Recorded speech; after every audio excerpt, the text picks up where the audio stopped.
Boa tarde, meus queridos e amados irmãos em todo o Brasil.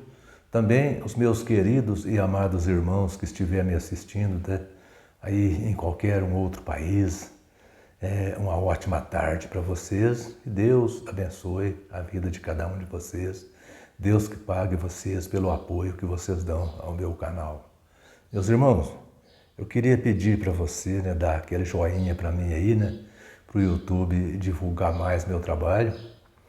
Eu queria pedir também, para aquele irmão que ainda não se inscreveu no meu canal, se inscreva aí, tá? Ative o sininho para o YouTube notificar você a cada vídeo novo que sair, Meus irmãos, eu agradeço a vocês muito por esse apoio, e pelo apoio que eu recebi dos irmãos nesses dias que eu tive um pouco acamado, Tive com uns problemas aí, Contraí uma virose e depois veio uma dengue também e eu estive um pouquinho mal, mas é sempre nessa hora que a gente vê, o carinho dos irmãos, Foi tantos irmãos que entraram em contato comigo, Me desejando melhoras, me perguntando como é que eu estou, outros dizendo que estavam orando por mim, como é o caso do senhor José lá de Congonha, mas a dona Rosária, orando constantemente por mim, fervorosamente. Muito obrigado. E tantos os irmãos, gente, vocês, meus irmãos, vocês são realmente a minha família. Agradeço a Deus imensamente por Deus ter me dado a vocês, tá bom? Meus irmãos, hoje eu quero tratar de um assunto muito interessante aqui. Eu quero falar sobre a palavra ante. Ante, ela tem o sentido de oposição, aversão e o sentido de rejeição. Quando você é anti certa coisa, quer dizer que você rejeita aquilo, Ou você tem aversão àquilo, ou você renega, Então, a palavra anti, ela tem esse sentido. Oposição, aversão e rejeição. Bom, eu vou citar um exemplo aqui. A pessoa que é anti-brasileiro significa que ele não gosta de brasileiros. A pessoa que é anticristão significa que ele não gosta de cristãos. Mas a Bíblia fala do anticristo, aquela pessoa ou aquela organização que não gosta de Cristo e faz oposição a Cristo. Você sabia que existe? Faz oposição a Cristo. Bom, mas você pode me perguntar assim, Manuel, onde na Bíblia que fala desse anticristo? E são vários textos que falam do anticristo. Quer ver, por exemplo, primeira carta de João, capítulo 2, versículo 18, ali o apóstolo João fala de um anticristo que viria. Logo ali nos dias deles, ali no primeiro século, ele fala que logo ali no primeiro século já viria um anticristo. E esse anticristo veio ali no primeiro século. Ali no primeiro século já veio um anticristo.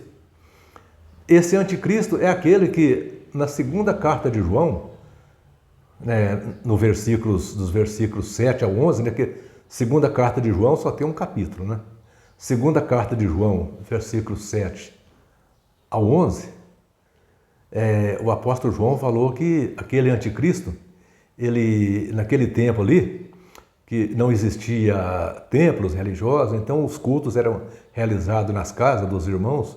Então, aquele anticristo, ou seja, aquele grupo religioso, classificado pelo apóstolo João como sendo o anticristo, eles andavam nas casas ali, nos cultos, tentando convencer os irmãos de que Jesus não veio na carne.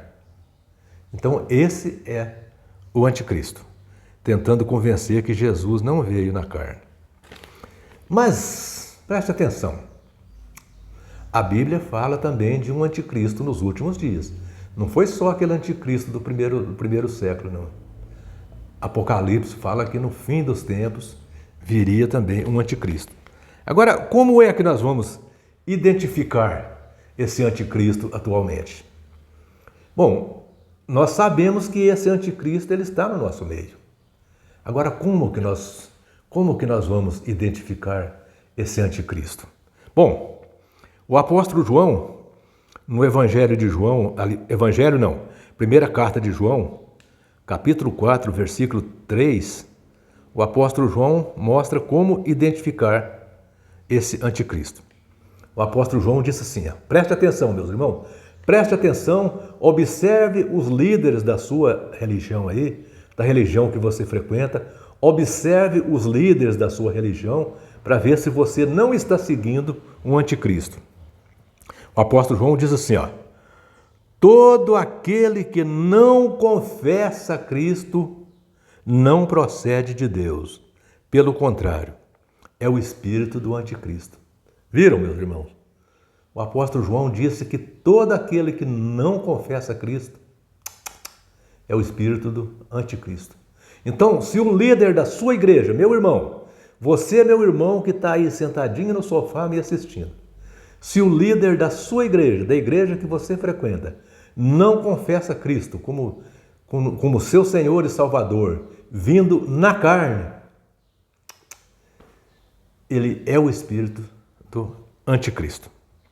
Então vimos aqui que a Bíblia fala do anticristo e como identificá-lo. Agora vamos mostrar como é que esse anticristo vai chegar. Bom, então conforme eu já disse para vocês, a Bíblia fala do anticristo dos tempos modernos. E existe um texto bíblico que mostra claramente quem é o anticristo dos tempos modernos. É Apocalipse capítulo 6, versículo 1. Aqui fala da vinda do anticristo moderno. Mas preste atenção num ponto muito interessante aqui. Aqui, em Apocalipse capítulo 6, versículo 1, classifica o anticristo como um cavaleiro do cavalo branco, né? Um cavaleiro do cavalo branco. Mas o corpo governante das testemunhas de Jeová diz que esse cavaleiro do cavalo branco aqui é Jesus. Mas não é. Não. O corpo governante das testemunhas de Jeová estão equivocados.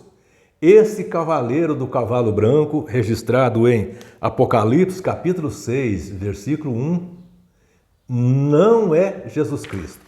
E eu vou mostrar para vocês claramente que não é.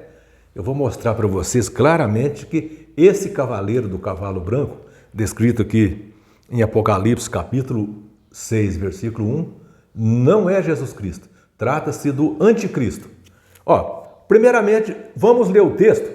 Vamos ler o texto com muita atenção. Eu queria pedir para os meus irmãos que estão me assistindo, ler esse texto com muita atenção, né, meu irmão Fábio Neves?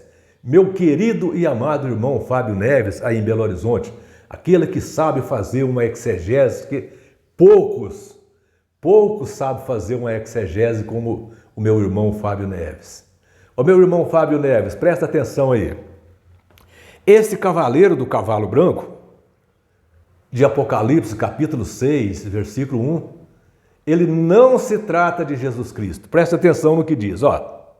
O texto diz assim, e vi quando o cordeiro abriu um dos 7 selos, ouvi um dos 4 seres viventes dizendo, como se fosse a voz de trovão, vem.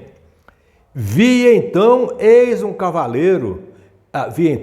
cavalo branco e o seu cavaleiro com um arco, e foi-lhe dado uma coroa, e ele saiu vencendo para vencer. Prestaram atenção, meus irmãos? Então vamos ler esse texto, que eu comecei a embaralhar um pouquinho aqui na leitura. Vamos ler esse texto mais uma vez, vi quando, preste atenção, vi quando o cordeiro abriu um dos 7 selos, ouvi um dos 4 seres viventes dizendo, como se fosse voz de trovão, vem. Vi então, eis um cavalo branco e o seu cavaleiro com um arco, e foi-lhe dado uma coroa, ele saiu vencendo para vencer. Agora preste atenção, meus irmãos. Eu vou mostrar para vocês por que esse cavaleiro do cavalo branco aqui não é Jesus. Primeiramente, o texto diz assim, eu vi quando o cordeiro, que é Jesus, eu vi quando o cordeiro abriu um dos 7 selos. Então, era Jesus quem estava abrindo os selos. Preste atenção. Eu vi quando o cordeiro abriu um dos 7 selos e vi uma das 4 criaturas viventes dizendo, vem. Dizendo como se fosse de voz de trovão, vem. Então, veja, meus irmãos, era Jesus Cristo que estava abrindo os selos. Agora, como que Jesus Cristo ia estar abrindo o selo e, ao mesmo tempo, ele sair montado num cavalo branco? Me responda. Complementando aqui o assunto, o restante diz assim, vi então e eis um cavalo branco e o seu cavaleiro foi-lhe dado um arco. Foi-lhe dada uma coroa e ele saiu vencendo para vencer. Então preste atenção. Preste atenção no texto aqui. Jesus estava abrindo os selos. E quando Jesus abriu o selo, saiu o cavaleiro do cavalo branco. Então, esse cavaleiro do cavalo branco, ele não pode ser Jesus, porque Jesus não podia abrir o selo e sair montado no cavalo branco ao mesmo tempo. Um dos motivos pelos quais esse cavaleiro do cavalo branco não é Jesus. Segundo, foi-lhe dado um arco. Não existe um texto bíblico, um sequer, onde Jesus aparece com um arco na mão. Não existe um texto bíblico onde Jesus aparece com um arco na mão. E terceiro, foi dado a ele uma coroa. Foi dado a ele uma coroa e ele saiu vencendo para vencer. Foi dado a ele uma coroa. Ninguém nunca deu uma coroa para Jesus. Jesus tem uma coroa eterna. Jesus é o eterno rei. Então, a coroa que Jesus tem na sua cabeça, não foi ninguém que deu ela para Jesus. A coroa que Jesus tem é eterna. Então, portanto, não procede essa história de que esse cavaleiro do cavalo branco, aqui de Apocalipse, capítulo 6, versículo 1, seja Jesus. Então, viram, meus irmãos? Então, eu acho que com isso aí, eu acho que está provado com todas as letras, que não existe a menor possibilidade desse cavaleiro do cavalo branco ser Jesus.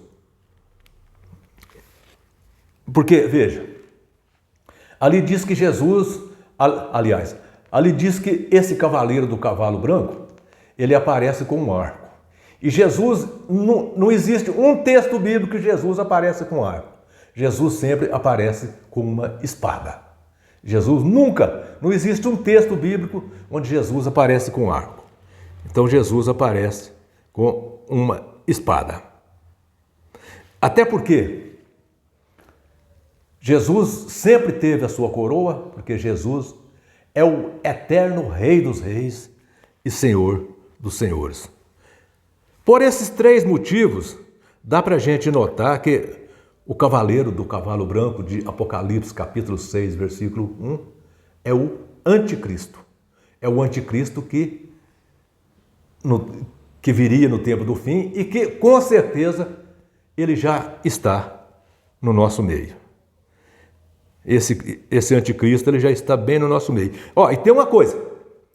E ele está bem mais próximo de nós do que nós podemos esperar. Esse cavaleiro, esse anticristo, ele está bem mais próximo de nós do que nós podemos esperar. Mas aí, alguém pode me perguntar assim, mas você sabe definir quem é o anticristo? Você pode me perguntar, eu sei que você está querendo me perguntar. E você sabe definir quem é o anticristo? Olha, eu sei definir quem é o anticristo, sei. Mas eu vou te fazer uma pergunta. Porque é você que está me assistindo nesse momento, é você que vai definir quem é o anticristo. Não sou eu, não. É você que vai raciocinar e falar: ah, já sei quem é o anticristo. Ó, preste atenção. Vocês já viram algum pastor, algum presbítero, algum padre, algum bispo, ou até mesmo padre, ou até mesmo um padre, né, dizer que são substitutos de Cristo? Vocês já viram? Presta atenção.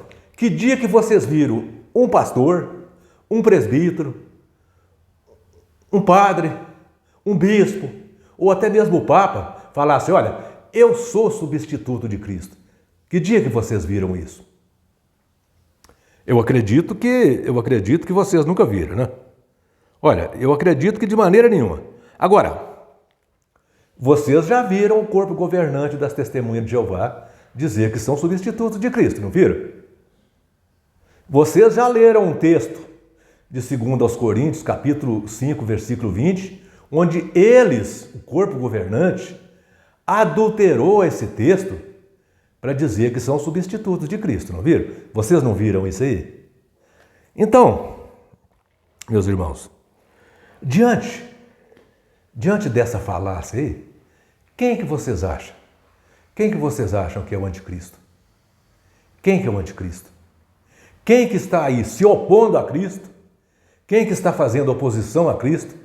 Se colocando no lugar de Cristo como intermediário entre as pessoas e Deus, se dizendo que sem a interferência deles ninguém estuda, ninguém aprende a palavra de Deus. Quem está dizendo que são substitutos de Cristo? Não são esses 9 homens chamados de corpo governante das Testemunhas de Jeová? Né? Então veja, meus irmãos. Agora preste atenção numa coisa. Se eles querem substituir Jesus, se eles dizem que são substitutos de Cristo, se eles agem como substitutos de Cristo, se eles fazem coisa que nem, se eles tentam fazer coisa que nem Cristo ousou a fazer, como prever o tempo do fim, esses caras não são o anticristo? Esses caras não são o anticristo? O que vocês acham? O que vocês acham? Me respondam. Agora veja, meus irmãos. Olha, agora pensa numa coisa. E esses 9 cidadãos, eles dizem que são irmãos de Cristo. São. Você está duvidando? Vai falar que você também não tem irmão trapaceiro assim, igual Cristo tem. Vai falar que seus irmãos são tudo bonzinhos, que seus irmãos não tentam te passar a perna, que seus irmãos não tentam te tomar a sua posição. Vai dizer que seus irmãos também são tudo anjinho. Não, eles são irmãos de Cristo, sim, eles falaram que são, Olha, meus irmãos, olha, eu vou dizer uma coisa para vocês, né? A minha mãe falava assim, olha, os maiores inimigos estão na nossa própria família. E se esses caras, se esse tal de corpo governante são irmãos de Cristo, como eles dizem, então essa profecia da minha mãe está cumprida. Os maiores inimigos estão na própria família, porque esses caras, eles são inimigos de Cristo. Eles são inimigos de Cristo, de verdade.